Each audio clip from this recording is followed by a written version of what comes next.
Greetings and welcome back to the Galley of the Sun. A few weeks ago, I made my first creme brulee. If you haven't seen the episode, those s'mores creme brulees, yeah, that's how you say it. I don't know. They came out incredible. So, I have some confidence now. So now I'm going to tackle a piña colada creme brulee. Let's get it going. What I have here, obviously, is an orange. Come again. No, it's a pineapple. Okay, so I'm going to hack the top off of this as close to the fruit, I think, as I can.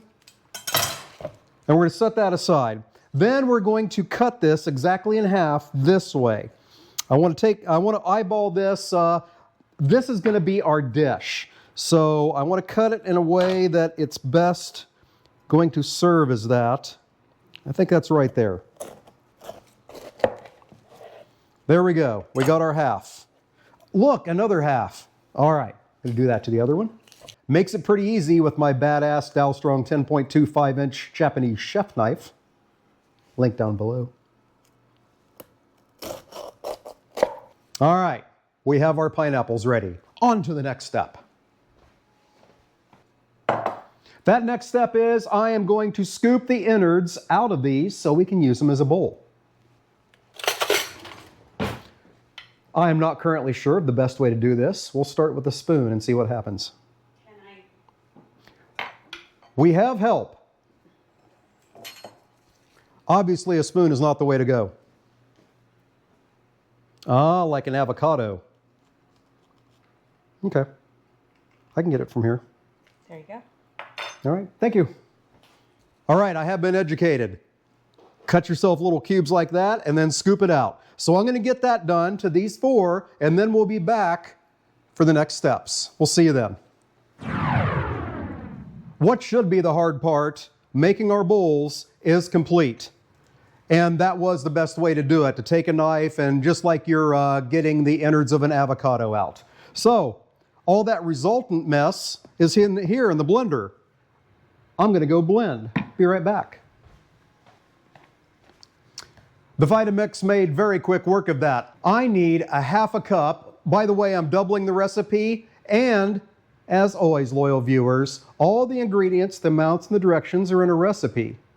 The link to that recipe is down below in the description section. It'll take you to our website, galleyofthesun.com. You'll see it there. Okay, so I need a half a cup of this pineapple juice, so I'm going to take this pulp now and pass it through a strainer. The rest of this stuff we'll save for topping for ice cream or for ingredients for ice cream. Check out our Ninja Creamy episodes. All right, as that is slowly making its way through the strainer, we'll get the rest of our stuff together. Here I have a saucepan. In that saucepan is going to go my heavy cream, my coconut cream, half a cup of hooch. We're using rum chata. I was going to use pineapple whiskey. I sort of drank it all. Whiskey!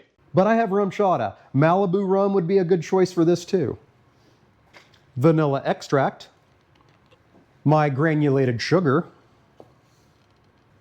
and my pineapple juice. Now I'm going to take this over to the stove, put it on medium heat, and stir it the entire time. All I need to do is get the sugar dissolved and get this warmed up. So I'll get that done. We'll be right back here.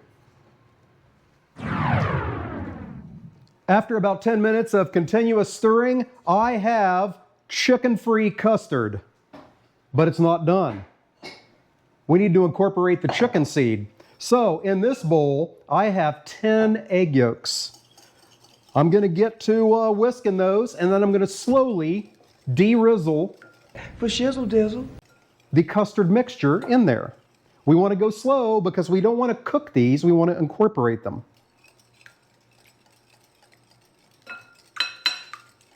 And going slow is not easy because this double batch, I have to say, is pretty heavy.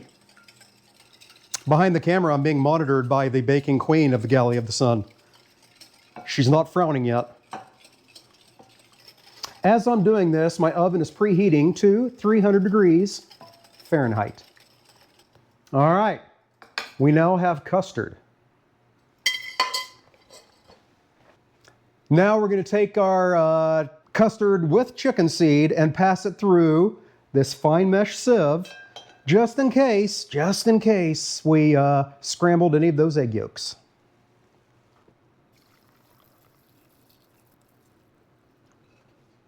And look at that, not a darn bit. All right. It's scary, I'm gaining confidence at this baking thing. Okay, now it is risk versus reward. The reward is having just this awesome, awesome serving dish. The risk is, if I punctured this thing at all, and then the water gets in there, it's gonna wreck the whole mess. But I'm a gambler, so let's go for it. Enough talk, let's get on with it. So to mitigate the risk, the Bacon Queen came up with a great idea. I am going to take some foil and do my best to protect these.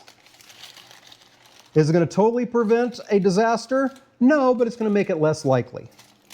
Okay, so then these are gonna go into a baking dish.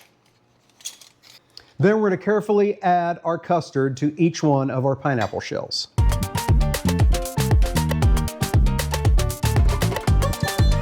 Initial indications are I'm gonna have to be using some ramekins because, yeah, I've got a lot more custard than I do room in my shells.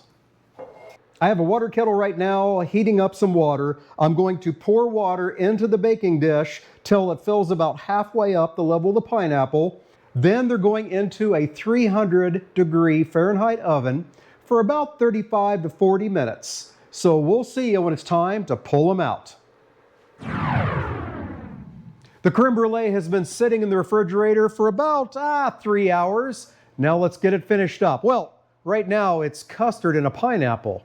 We'll turn it into crème brûlée. So I have here some sugar in the raw, or turbinado sugar. Let's get a layer of this sprinkled on. All right, a lot of channels will then say when it's time to taste something, and now the fun part. Well, I'll tell you what, friends, this is the fun part.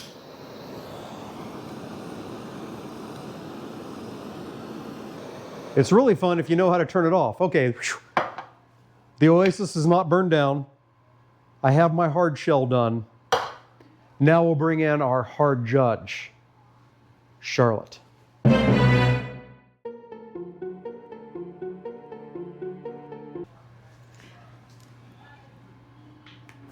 Well, we got a nice crust on top.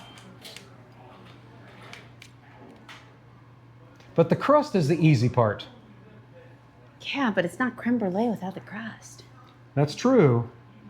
But good crust, crappy custard, no good. Oh. I think we have a wiener.